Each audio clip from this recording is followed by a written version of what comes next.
Hey guys, I'm just here for a quick little message. Alright, just so I can give you a little bit of information on my thinking. So, on my community page, which is Wacky Mo on Twitter, I post a lot of things that have to do with finances, stock market, things like that. I personally feel that, I will tell you this, growing up as a black woman, right? Now, I don't really know what the situation was. All I know is I was told I was poor. What they said and what I saw looked completely different. But with that mindset of being poor, like I said, I always worked. I have always worked. But one of my things is because you find so many arguments in black households about finances, money, I think our relationship with money is very poor, actually. And it's because, we don't have anything. So if you see a pair of sneakers that you want, you're like, I'm going to take my $200 and I'm going to go buy these sneakers.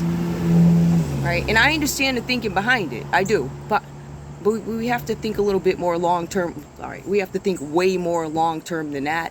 So the reason why I post so many things having to do with finances, stock market, especially black men talking about money, I think that's very important because of the relationship that we have with money. It's poor.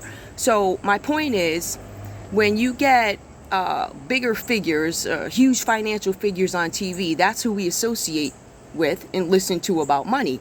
And it's almost like the fact that there are black folks who have a couple of dollars, right? Who have investments, stock market, property. We have all those people in our community. The thing is we're overlooked. We're an overlooked group. When we are looked at, it has to do with robbing, stealing, killing each other. So we want to be looked at in a different light. Finances, it should be a part of our everyday vocabulary. Like when you get on a Twitter page or if you get on YouTube, it should not be foreign to you to see a black person talking about finances, a black person who is successful with finances, which is why I go out of my way to make sure I highlight these people, because it's very important.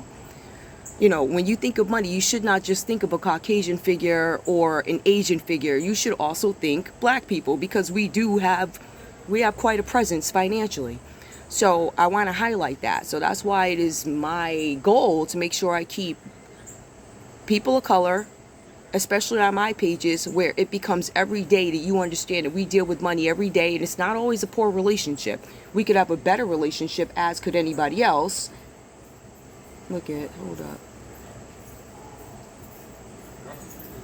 up, y'all. People think they're slick. And here he go right here. I'm about to put. See, this dude think he's slick. He think I don't see him, but listen, I report this street, so it ain't. Anyway, guys, that was my point. My point is, I want to make sure that when, black folk, African American, people of color, whatever, because of the relationship that we have with finances, I want to make sure that there's a presence on screen of people who look like us who are able to manage money. It should be a normal, everyday thing to see somebody of color talking about finances, and not just for 2 minutes, but they're going to have a panel about it. So I want people to see and understand that there are people out there like them, same goals, and they have good relationships with money. You don't know what you never seen.